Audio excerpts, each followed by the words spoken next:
Biden warning of real food shortage risk over Russia's invasion into Ukraine.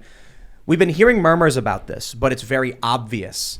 Ukraine is the breadbasket of Europe. They produce wheat. Russia exports fertilizer. We're no longer able to buy that fertilizer for the most part. The prices are skyrocketing, which means the spring planting season will be limited.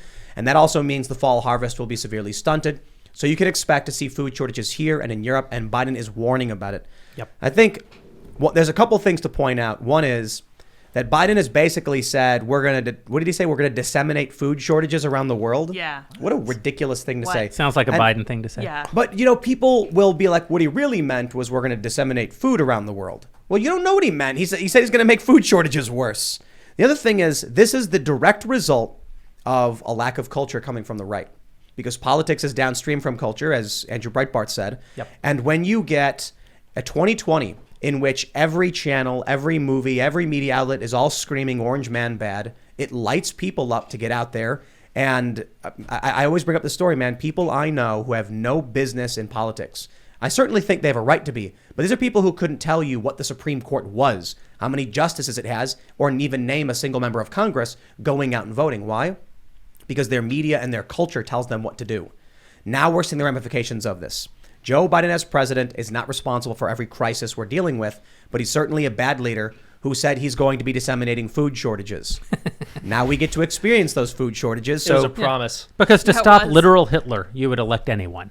Yep. It looks like the actual quote is, we both talked about how we could increase and disseminate more rapidly food shortages. It's a great quote. That's our Biden.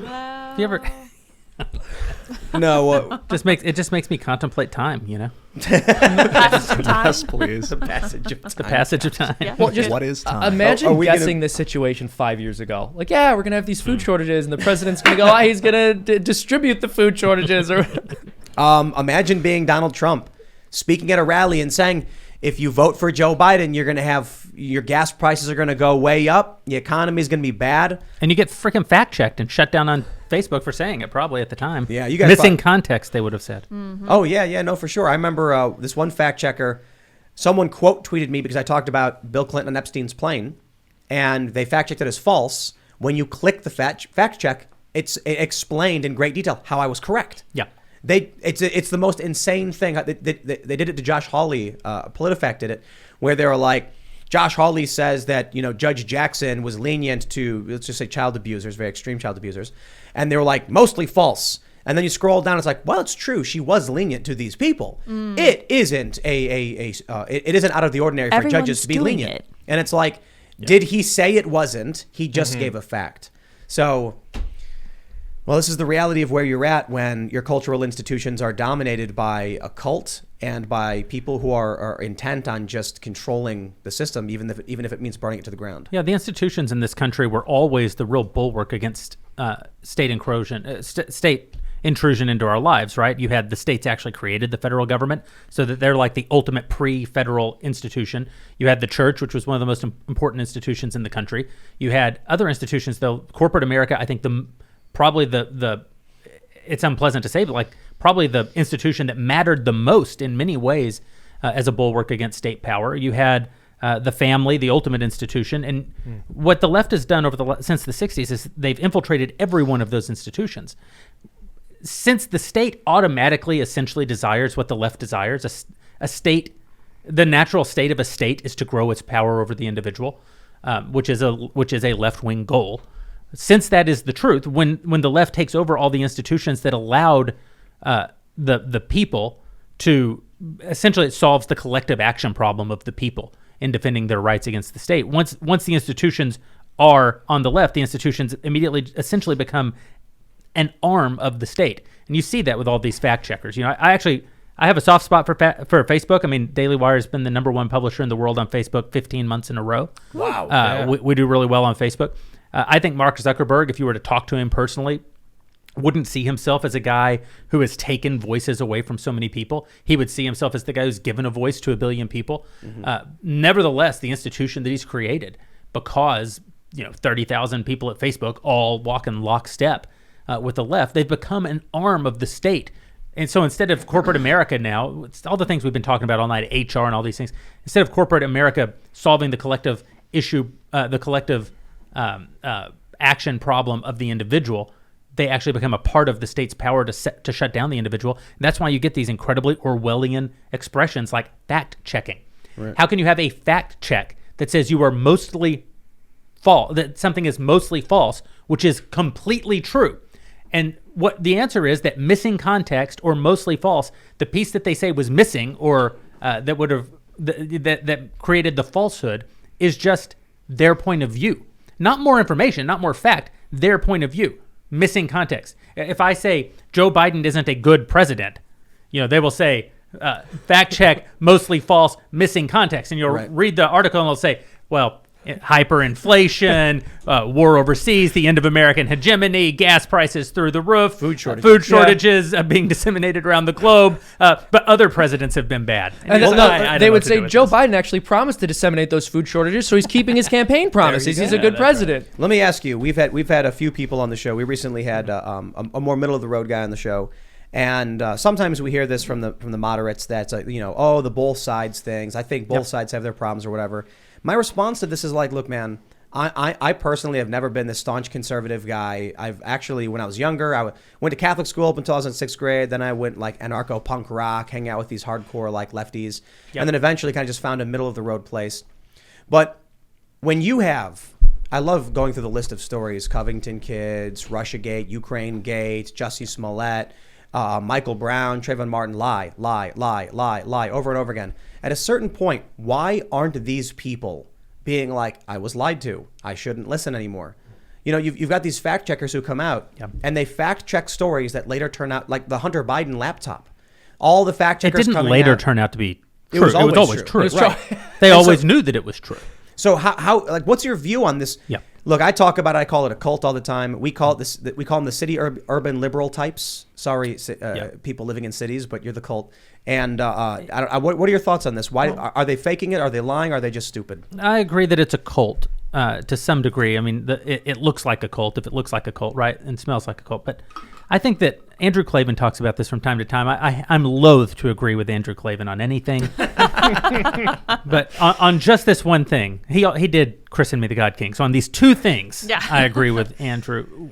Everything we're living through right now is because we as a species have not evolved to know what to do with the internet. The Protestant Reformation in many ways was a reaction to the advent of the printing press. That it seems funny to us so far down the road from the printing press. The printing press was such a remarkable leap forward in technology for human beings. Suddenly there was information available to everyone that formerly had only been available to the very, very elite few.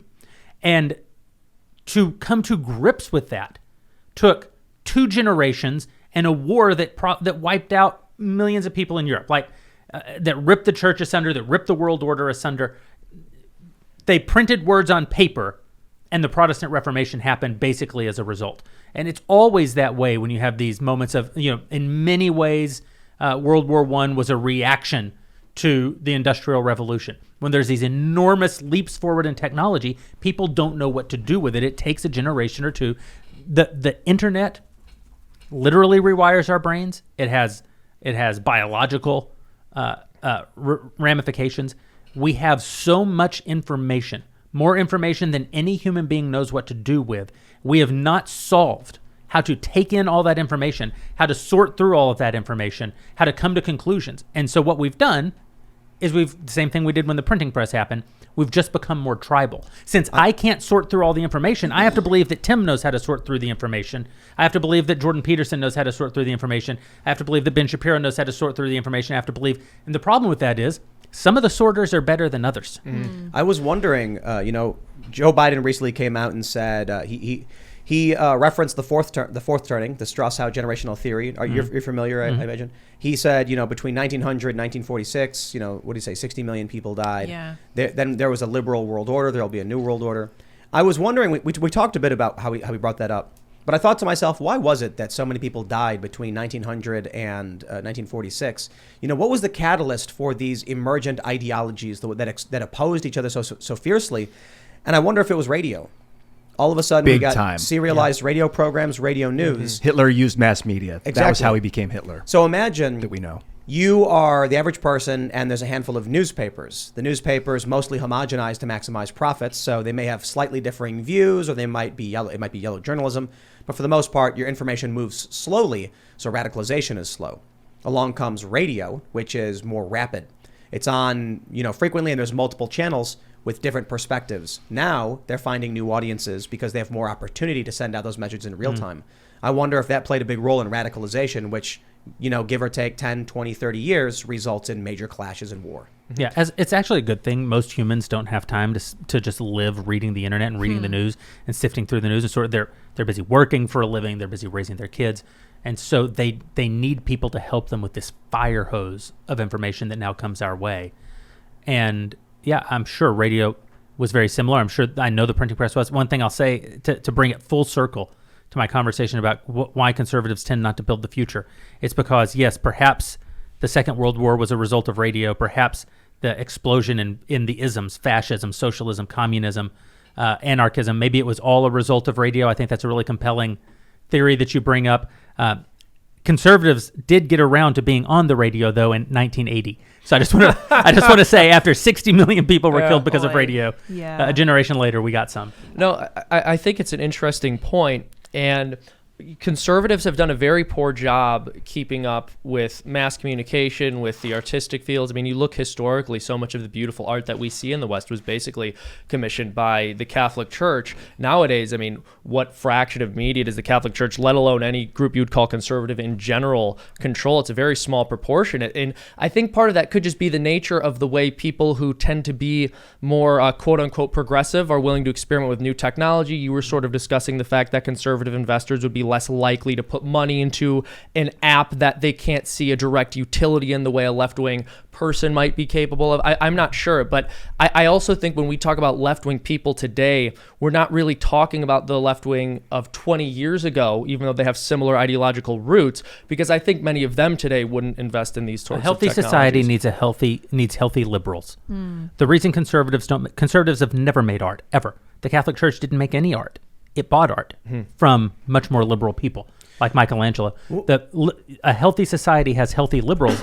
An unhealthy society has ascendant leftists. And that's a big difference. I'd have to think about that. Why don't we make gargoyles anymore?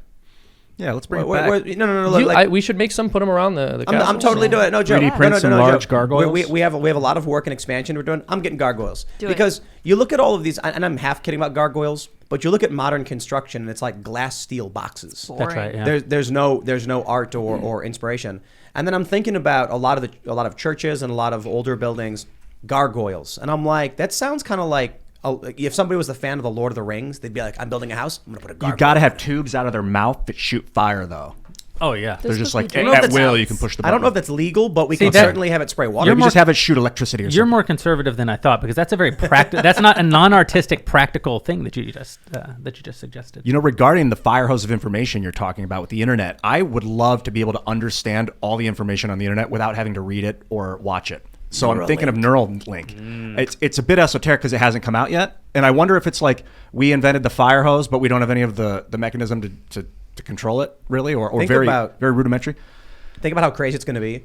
When, Of course, that has its own problems. So they actually refer to all the tweets on Twitter as the fire hose. Yeah. So if you want to access the API for certain information or whatever, and some companies do it to like, there's so much information on Twitter. I got to tell you, I would be willing to bet the Twitter firehouse has been plugged into an AI a long time ago, and it's like it knows everything happening. It's an oracle at this point. I should also specify, I don't know if I want to see everything on the internet because the mind can get warped by crazy seeing violence. And real quick, you through Twitter's information with everyone posting things. Just think about what happens in New York City when let's say a transformer explodes. Instantly, you're going to have 3,000 tweets all saying, I heard this explosion. Instantly, those with access to the geolocation data are going to know exactly where all of those people are. Instantly, the AI is going to be able to get this circle on a map of all these people saying they heard an explosion, and then be able to triangulate where the explosion was, basically based on how many people are tweeting about it. They'll know exactly where that is. Instantly. Mm-hmm. Think about anything in that regard that people might talk about, be it a storm, be it a flood. There's going to be AI that has access to this fire hose Now, what happens when you plug into the metaverse and they can download that rapid information? People will become like, I don't know, man, what people will become, but you'll just know everything all at once, and that's it's going to be an experience. I'll tell you that. You need to see this the is funny code. because you made this point earlier about how it's good that most people can't just sit online and consume information all day. And we have this saying, right? People joke about going outside and touching grass. It's like, all right, bro, you're too online. There's this idea of being terminally on the internet to the point where you just can no longer recognize and contend with reality. And so if people do get plugged into that point, my goodness, I don't even know what political ideology they'll have, because some 14-year-old will spend hours and hours and hours online and end up in more and more bizarre esoteric corners of the political internet and claim that that's their view. This is happening. And I don't know if you're familiar with this. We've talked about it quite a bit. Are you familiar with Elsa Gate? No.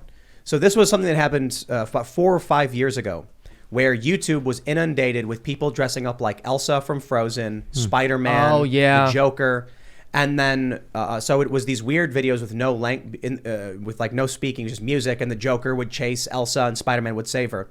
And it was because algorithmically those characters generated a lot of hits and recommendations.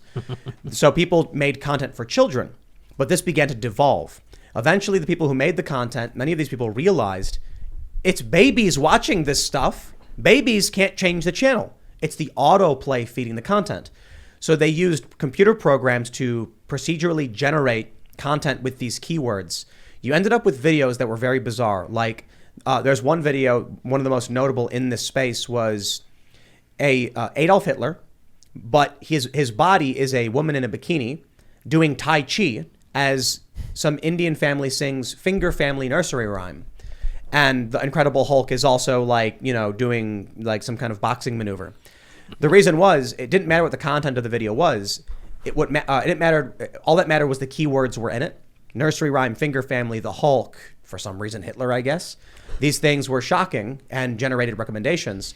Children grew up watching this stuff. Mm-hmm. So when Ian said, when Seamus is talking about their warped perspective, we are going to have 12. We probably have it now. 10-year-olds who are unsupervised on the internet, watching the craziest stuff you'll never understand, abstract nonsense of the Incredible Hulk and Hitler dancing together. And when those people grow up, they're going to have insane views that make no sense, because when we grew up, we're older, right? I think Seamus is the youngest person. Yeah. Maybe, I don't know. He's the youngest person here. 27 so today. Happy birthday. My parents were living in reality. All of our parents were living in reality, Mm-hmm. even with Seamus being the youngest person.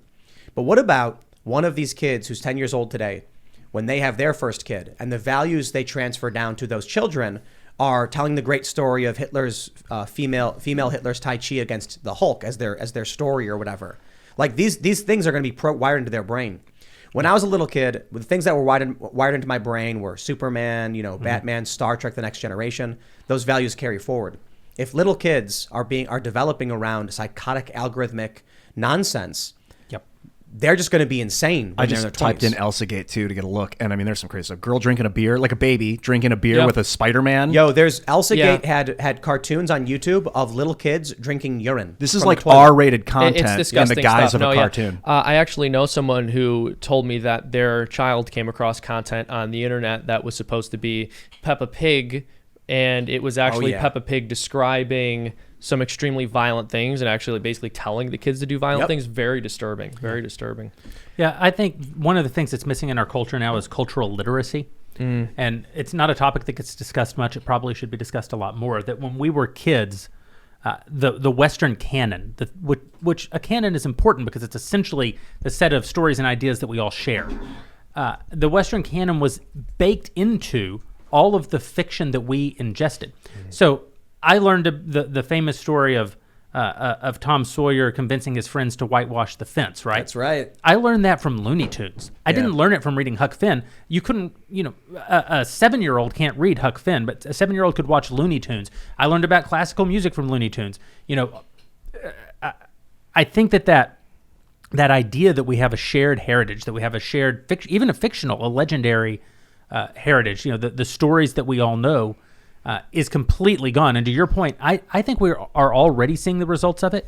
There's never been a generation with more psychoses than young people today, right? I mean, I think it's going to get substantially worse. It's going to get substantially worse. People don't understand. We've been, I've been kind of obsessed with talking about the metaverse just because I've been, I read news, I read politics, I read culture, and all of these cultural stories that keep popping up just lead me to the singularity. That's what I think people call it. Alex Jones calls it that. The metaverse is a path towards this, unification of man and machine or whatever. It's a Ray Kurzweil thing. Yeah.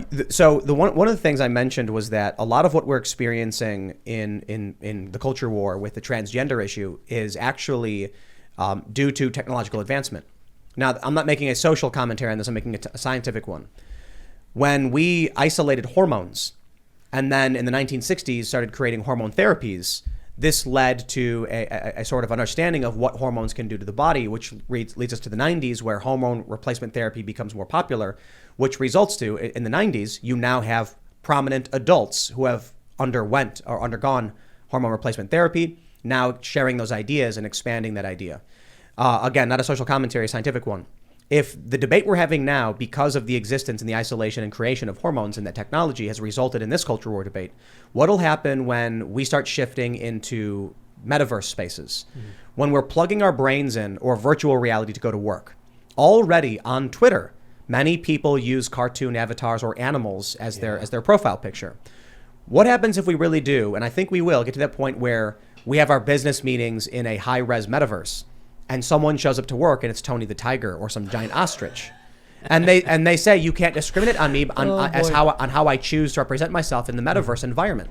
Thanks for checking out this segment from the Timcast IRL podcast. But if you want to check out the full show live, tune in Monday through Friday at 8 p.m. And if you want more special access content, head over to timcast.com and become a member. Your membership helps sustain this company, keep our journalists employed, makes this show happen, and you will get access to exclusive members-only segments of the Timcast IRL podcast, and there's a massive library to check out. So again, go to timcast.com or tune in Monday through Friday at 8 p.m., and we'll see you all there.